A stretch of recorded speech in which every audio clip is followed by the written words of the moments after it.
안녕하세요. 장다르크입니다. 오늘은 나르시시스트의 30가지 그림자 7번째 시간으로 Poor Boundaries, 즉 빈약한 경계선 긋기에 대해서 알아보려고 합니다. 왜 나르시시스트는 상대의 인간관계의 경계선을 존중하고 또 이를 지키는데 취약한지 알아보고 과연 이 진정한 바운더리를 긋는다는 것이 무슨 의미인지, 그리고 우리가 이 바운더리를 지키는 것을 근본적으로 어려워하는 이유도 알아보고자 합니다. 네, 나르시시즘을 파헤치고 나르시시스트와의 관계에서 고통받지 않기 위한 방법들을 알아보는 장다르크의 채널. 이 채널 궁금하시다면 구독해 주시고 오늘 영상도 유용하셨다면 나중에 꼭 좋아요 버튼 눌러주세요. 먼저 인간관계에서 이 빈약한 경계선, 즉 poor boundary를 긋는다는 것은 무슨 의미일까요? 즉 건강한 경계선을 긋지 못하고 다른 사람의 경계선을 함부로 침범하거나 혹은 나의 경계선을 잘 설정하지 못하고 설정했더라도 이를 잘 지키지 못한다는 의미입니다. 네, 인간관계에서 poor boundary를 가진 사람들에게는 크게 두 가지 종류가 있는데요. 하나는 다른 사람의 감정이나 이 행동에 과도한 책임을 느끼는 것이며, 또 다른 하나는 다른 사람들이 자신의 감정이나 행동에 많은 책임을 느끼기를 바라는 거죠. 즉, 이번 나르시시즘의 특징은 나르시시스트의 특징에만 국한되는 것이 아니라 그들과의 관계에서 피해받는 이 피해자들에게도 해당될 수가 있습니다. 즉, 피해자들이 배울 점도 있을 거라는 얘기입니다. 확실히 경계선을 긋는 데 취약한 사람들은 결국 나르시시스트들이 이 경계선을 허물고 침범해서 이용하도록 허용할 가능성이 큰 것입니다. 이 용어는 저에게도 최근 1, 2년 전까지는 처음 들어본 적 없는 아주 생소한 개념이었어요. 그런 교육을 받아본 적도 없고 어디까지가 나의 경계이고 어디까지 남들이 나를 이 바운더리 안으로 들어올 수 있도록 허용해야 하는지 이런 거를 생각해 본 적도 없었거든요. 그래서 저도 개인적으로 요즘에 저의 인간관계의 경계선은 어디까지 그어야 적당하고 아주 건강한 바운더리 긋기인지 고민하는 중입니다. 네, 인간관계에서 빈약한 경계선 긋기는 나르시시즘 같은 적대적인 성격 행동의 전형적인 징후입니다. 빈약한 경계선은 누군가가 다른 사람의 경계선을 부적절하게 침범하는 것이죠. 부부나 연인 혹은 부모, 자녀 같은 친밀한 인간관계에서도 상대의 영역을 마음대로 침범해도 되는 것은 아닙니다. 예를 들어 커플들 사이에 핸드폰 비밀번호를 공유하는 것이 과연 당연한 일일까요? 아니죠. 물론 합의하에 공유할 수도 있겠지만 누군가에는 다른 사람이 자신의 핸드폰 번호를 아는 것이 나의 경계선을 침범하는 것으로 여겨질 수 있습니다. 아무리 커플이라고 해도 애인이나 배우자에게 비밀번호를 알려줘야 해 라고 강요하는 것은 심각한 바운더리 침범이 될 수 있습니다. 경계선 지키기에 취약한 다른 예들을 알아볼게요. 예를 들어 애인의 책상에 있는 직장 서류를 마음껏 이렇게 들춰보는 것, 그리고 친구가 나에게 내가 굳이 말하고 싶지 않은 나의 일에 대해서 굳이 꼬치꼬치 물어보는 것, 이제 막 데이트를 시작한 상대가 아직은 말할 준비가 안 된 나의 사생활에 대해서 막 물어보고, 아니면 직장 상사가 업무 시간 외에 가기 싫은 사적 모임에 참여하는 것을 강요하는 것 등 수많은 예가 있을 수 있습니다. 그렇다면 왜 특히 나르시시스트들은 타인과의 인간관계에서 그 인간관계를 형성함에 있어서 왜 이 경계선을 지키는 데 취약한 것일까요? 간단히 말하자면 나르시시스트들은 사회나 인간관계에서 이런 기본적인 규칙들, 룰들을 본인들이 지킬 의무도 없고 자신들에게는 적용이 되지 않는다고 생각하기 때문입니다. 네, 그 규칙들을 알게 되더라도 지킬 마음도 없고 따라야 할 의무도 있다고 생각하지 않는 거죠.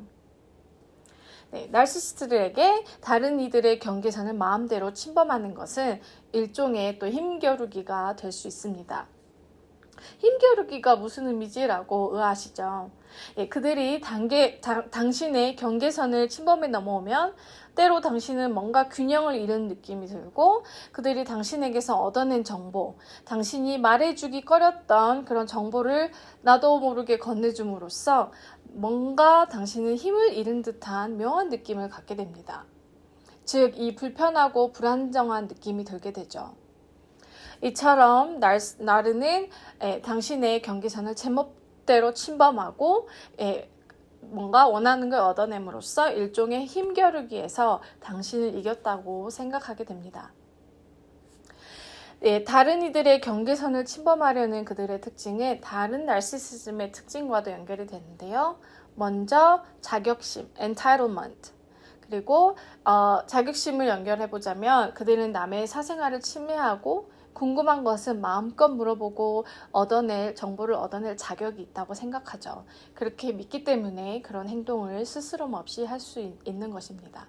그뿐만 아니라 그들의 오만함, 그리고 충동성, 그리고 전에 다루었지만 공감 능력의 부족, 거대한 자신감, 이 같은 특징들이 이렇게 행동하는 이유와 깊은 연관이 있습니다. 나르시시스트는 자신의 경계선 침범의 시도가 저지당했을 때 종종 분노를 드러냅니다. 상대에게 무리한 부탁을 하면서도 돌아오는 대답은 yes 여야지만 직성이 풀리고 상대에게 궁금한 것은 상대가 꺼리는 정보일지라도 캐내고 싶어서 안달이 나 있기 때문에 상대가 순순히 그것을 내어주지 않으면 순식간에 열이 받고 화를 내게 됩니다. 인간관계에서의 이런 취약한 경계선 지키기는 왜 위험할까요? 바로 이는 우리의 인생에서 다방면으로 직접적인 영향을 미칠 수 있기 때문입니다. 저도 이거에 대해서 알기 전까지 이 취약한 바운더리의 영향을 느끼지 못했거든요. 근데 이렇게 경계선 긋기에 취약한 사람은 해로운 나르시시스트와의 관계처럼 해로운 인간관계를 맺게 될 수 있으며 종종 위험한 상황에 당신을 노출시킬 수도 있습니다. 그리고 가장 중요한 당신으로 하여금 종종 불필요한 필요 이상의 책임을 지게 할 가능성이 큽니다. 직장에서 업무의 책임, 가정에서 보살핌의 책임 등을 무리해서 다른 사람들보다 훨씬 많이 지게 될 수 있는 거죠. 왜? 노를 못하니까. 결국 당신의 정신이나 육체적 건강을 나중에는 위험에 빠뜨리게 할 수 있습니다. 그렇다면 건강한 내 바운더리 지키기는 과연 무슨 의미일까요? 자, 단순히 말하면 바로 no라고 말할 수 있는 능력입니다. 나의 것을 막 내어주지 않는 것, 그리고 그냥 항복하지 않는 것, 그리고 너무 많이 포기하지 않는 것, 또는 내가 하고 싶지 않거나 할 수 없는 일에 동의하지 않는 것, 그리고 할 수 있더라도 내가 나를 불편하게 하는 것들에 동의하지 않는 것들이 다 건강한 바운더리 지키기입니다. 하지만 이 다른 이들에게 안 돼 라고 거절하는 것은 사실 너무도 불편한 일이고 이거를 잘 할 수 없는 사람들이 너무너무 많아요. 단순히 노라고 하면 될 것 같지만 이 말과 행동을 특히 나르시시스트에게 하는 것이 왜 이렇게 어렵고 두려울까요? 네, 그 이유에는 두 가지 이유가 있습니다. 첫째, 남들이 당신을 어떻게 생각하는지 지나치게 걱정하기 때문입니다. 종종 남들이 당신을 어떻게 평가할지 걱정하고 내가 거절함으로써 남들이 당신을 좀 덜 좋아하거나 좋아해주지 않을 거라는 불안감 때문에 쉽게 항복하고 거절하지 못합니다. 물론 들어주면 들어줄수록 더 많이 요구하는 나르시시스트 같은 이런 유해인간들, toxic people은 더 요구할 것이고 결국에는 또 더 내어주게 됩니다. 중국 철학자 노자는 말했죠. Care about what other people think and you will always be their prisoner. 남들이 어떻게 생각할지 지나치게 걱정하는 것, 다른 이들을 실망시키기 싫은 마음, 남들을 돕고 구하기 위해 끊임없이 무언가를 해야 할 것 같은 마음, 내가 충분하지 않은 것 같은 이런 마음, 느낌들이 정확히 당신으로 하여금 나르시시스트와의 인간관계에 빠지게 만든 요인들입니다. 자, 왜 나르시스트에게 노라고 하기가 힘든지, 경계선 긋기가 힘든지 둘째 이유는 바로 죄책감 때문입니다. 내가 하기 싫은 것, 할 수 없는 일, 하고 싶지 않은 일에 안 돼라고 했을 때 느껴지는 이 죄책감 때문에 그 죄책감 느끼지 않기 위해 노라고 하는 것이 힘든데요. 죄책감은 사람들로 하여금 나르시스트와의 관계를 끊지 못하고 지속하게 하는 역할을 하기도 합니다. 예를 들어서 친엄마가 나를 볼 때마다 막 비난을 하는 나르시시스틱 친엄마지만 그래도 엄마를 이번 주에 찾아뵙지 못하면 느껴질 죄책감 때문에, 그리고 예를 들어 시아버지가 입에 담지 못할 말로 나를 대놓고 무시하지만 생일잔치에 또 참여하지 않으면 느껴질 며느리로서의 죄책감, 남편이나 와이프가 나를 부당하게 대우하지만 그 배우자를 버렸을 때 오는 죄책감, 그리고 그 자녀에게 미칠 영향에 대한 죄책감.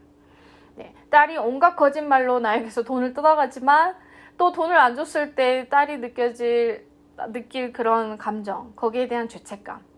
직장에서 나에게 너무나 무리한 요구를 해서 일을 더 시키지만 또 그걸 거절했을 때 올 죄책감.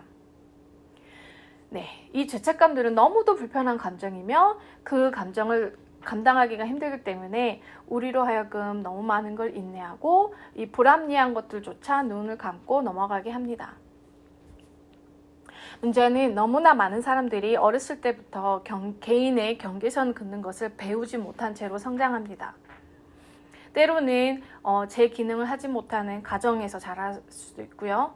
혹은 부부관계가 너무 원만하지 않고 갈등이 너무 많아서 이런 바운더리를 긋는 것은커녕 감히 내가 싫어요, 안 돼요, 자녀로서 그런 말을 하는 것이 단순히 너무 버릇없게 여겨지고 절대는 해서 안 되는 말로 여겨지고, 그러므로 자라면서 경계선을 그을 기회가 없었죠. 그걸 배울 기회가 없었습니다.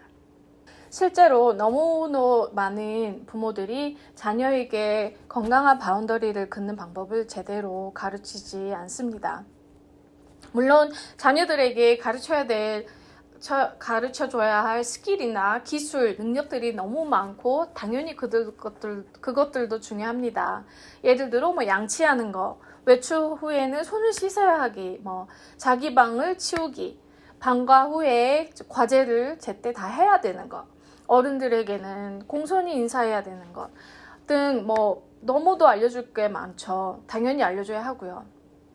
하지만 부모로서 아이들이 하고 싶지 않은 것들을 하게 하고 배우도록 강요하고 있지는 않는지 생각해 볼 일입니다.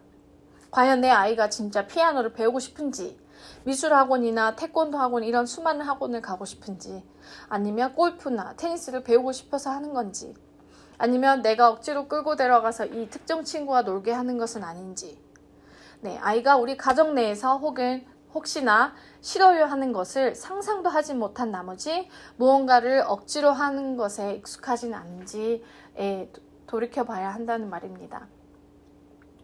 이런 가정 환경에서 자란 아이가 있다고 상상해 보세요. 당연히 성인이 되어서도 남들에게 no라고 하지 못하는, 즉 타인과의 경계선 긋기에 취약한 사람이 될 것이 분명합니다. 자녀에게 강요를 하고 자녀의 의견을 철저히 무시하고 자녀가 자신의 말을 따르지 않으면 즉각으로 분노하는 이런 나르시시스트 부모 밑에서 자란 자녀들은 당연히 부당하고 불합리한 상황에서도 자신의 목소리를 내지 못하게 됩니다. 그래서 당연히 이 자녀들은 성인이 되어서 나르시시스트 이성을 만나게 되면 그들의 나르시시스트 공급원으로 이용당하는 이런 저주의 사이클에 빠지게 되죠. 왜? 그렇게 자라왔기 때문에 이용을 당할 수밖에 없는 것이죠. 자, 오늘은 나르시시즘의 30가지 그림자 중 poor boundaries, 취약한 경계선 긋기에 대해서 알아보았는데요. 그렇다면 여기서 그치면 안 되겠죠. 이런 나르시시스트들, 좀 더 포괄적으로 toxic people, 유해의 인간들과의 인간관계에서 확실한 경계선 긋기에 이런 방법에는 무엇이 있을지, 네, 다음 영상에서는 이런 건강한 경계선 긋는 방법에 대해서 다루고자 합니다. 네, 나르시시스트를 이 세상에서 없앨 수는 없지만 그들과의 관계에서 피해받는 피해자들이 없는 날까지 공부하고 그것을 공유하는 장다르크였습니다. 오늘도 어제보다 행복한 하루 되세요. 감사합니다.